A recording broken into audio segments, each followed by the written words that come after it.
Alrighty then, so this is the second tutorial on this drawing here, and it's got a couple of firsts in it, which is kind of cool. So the first thing that we did was we made this cube right here, which is the body for the box and the Jack in the Box. Next thing we're going to do is we're going to make the lid. Now I know a lot of the lid you don't see, but it is really important to get it kind of right, because if something looks right, you don't even notice. It just looks right? But if something looks wrong, ooh, then you do notice. So we want to try and get this lid really right. Okay, how would we go about doing that?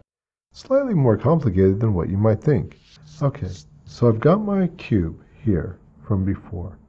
And so I've got this back point here. That's all I needed to draw this inside of this thing for, really, was just to find this. Okay. So I can erase all the other lines that I don't need. So our first challenge is, if you're going to have this lid, how long do you make it? Because it's got to turn, right? It's got to turn on a hinge and rotate. And as it rotates, well, it's going to go from maybe more foreshortened here to much longer, as you can see by the time you get up here.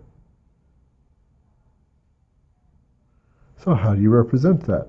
Well, the thing is that you've got to draw a circle, right? Because when things rotate, they rotate in a circle. Okay. Well, you guys already kind of know how to do a circle. So underneath here, I've got another couple of pieces of paper. And everything is kind of taped down in various points so that I would have an easier time drawing this stuff without having everything sort of moving around on me. Okay, so what I'm going to do is to expand this side of my little cube into a much larger cube, and in fact one that's 4 times as big as this. All I have to do is this. I'll go from here, I'll go to the edge here, and keep going. So I've got this up all the way like this. And so then here, all I have to do with how high this is going to be is I got to make this twice as tall. So this is how tall this is, right? So you know that if I just measure it, okay, from here to here, that's how tall it is. So if I want to make it twice as tall, well, that's easy. I can just go up twice as high. So I've got that.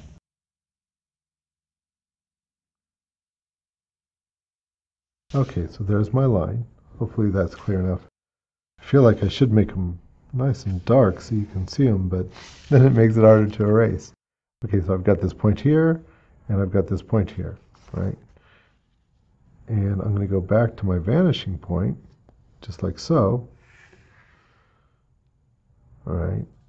And maybe this is what I would have made first. But anyways, we've already got this. And if I go like this and I just keep drawing it through to where that intersects, that's my edge, right? That's where the next section is. Think of the train tracks. It's basically the exact same thing. I can go down here to where this line intersected. It's basically just like the train tracks.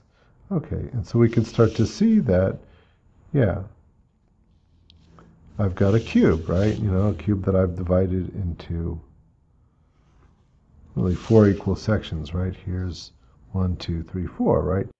And it really, it's like the train tracks, it's like the windows that you've drawn in the past. Nothing really new about that one. So here's another thing that is not going to be new to you, right? Is that we could take and we're going to make a circle here. Now we only have to make half the circle. We don't need this down here. And so what we'll do is we're going to take this and we're going to just draw here and measure this, the measured center. So let's see, about there. Let's see, is that right? Ooh, it was close, but not quite. That's all right. Split the difference, and there it is. There's my measured center. Remember, this is my perspective. That's how, it's the middle of it there, but my measured middle is right here. Okay, cool. Right, so there's my measured middle. And so I've got the angle here. If I draw this over here, okay, so now it's the same. And already that would be enough probably for me to draw a pretty good oval in. I could do that. If I wanted to cheat a little bit more, all I would have to do is split this in half here, and let me see, between here and here, split that in half, and draw another little cheat for myself. There it is. Just come on over here, draw another little cheat over on this side, right? Same thing. And then my oval is practically made. Just go ahead and round that off a little bit. And I'll have a nice little oval. Okay. So the lid, when it opens, it has to open somewhere on that circle. So anywhere on that circle. So if the lid was like, just barely open, that's how long it would be. If it was open all the way, that's how long it would be. If it was thrown back, that's how long it would be. If it was open all the way down here, that's how long it would be. If it was folded over, I could make my other oval here, and that's how long it would be.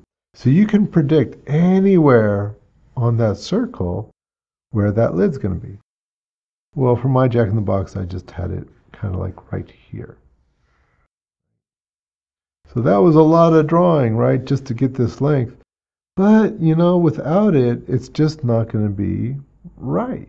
And besides, this whole thing of a perspective, if you're doing this one, which you don't have to do, right, then that means that you're kind of into it in the same way that I am into it, in the same way that Leonardo da Vinci was into it, in the same way that Albrecht Dürer was into it. All these guys, all the Ninja Turtles, Donatello and Michelangelo, all these guys, they love this stuff, and I do too, because it's so neat.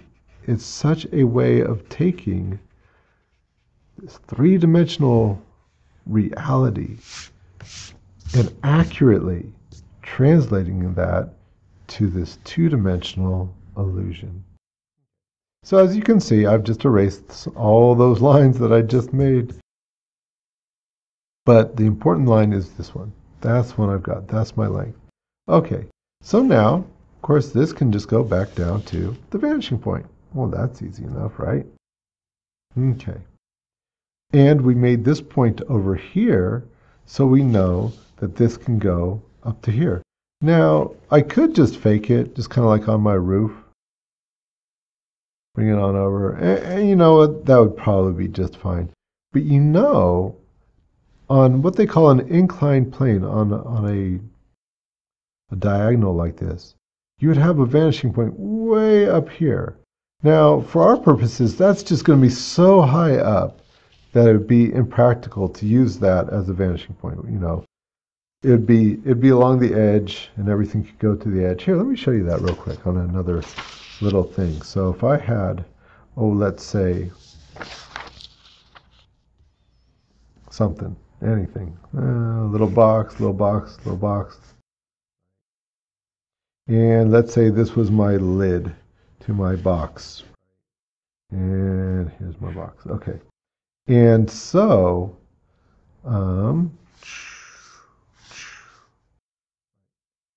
so where would this angle be? Well, watch this.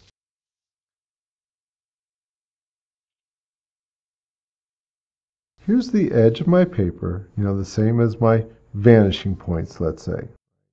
And if I was to go to that edge right here, so let's try not to get it up too high here. So right here, okay, and then over here, connected to the same place. So this way up here, this becomes my vanishing point. See, it's on the same line as your field of vision.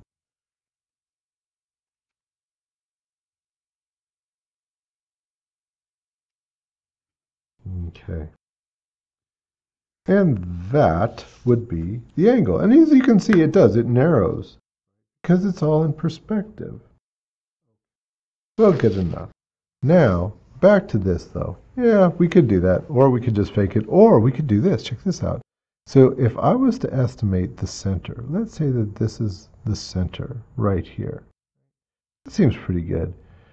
And if this was at more of an angle, I might treat it a little bit different. I know that this is probably going to be just a scotch longer than this because of the way that it's coming towards me. And, I have enough experience with perspective. And heck, that's one of the things that perspective is all about, is teaching you kind of how things work here. That was the center, so here we'll put it just a little bit below center. Because this is going to be bigger, just the same way that this front was bigger than this. Alrighty, and if I was to go back towards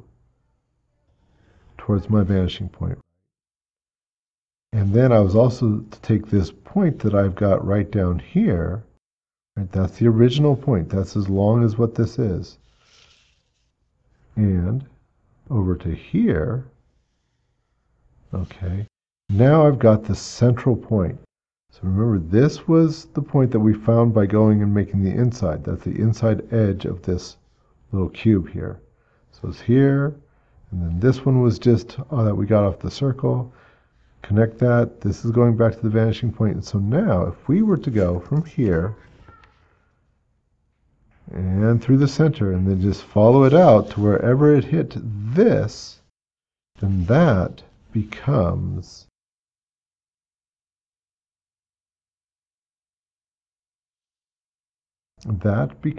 the angle. And you can see here what it did is it actually made the front a little bit bigger than the bottom. And that makes sense because the front here, since it's angled towards you, is going to be closer to you than this is. So you see how that worked out? Kind of cool, right? I know, it's kind of crazy just to get this one little bit of a line right here. But, what the heck. Okay, so we've got that. And that was how we got the lid. So that's pretty good. I would say that from there, it's just kind of some decoration. So we'll finish a few things up in the next tutorial.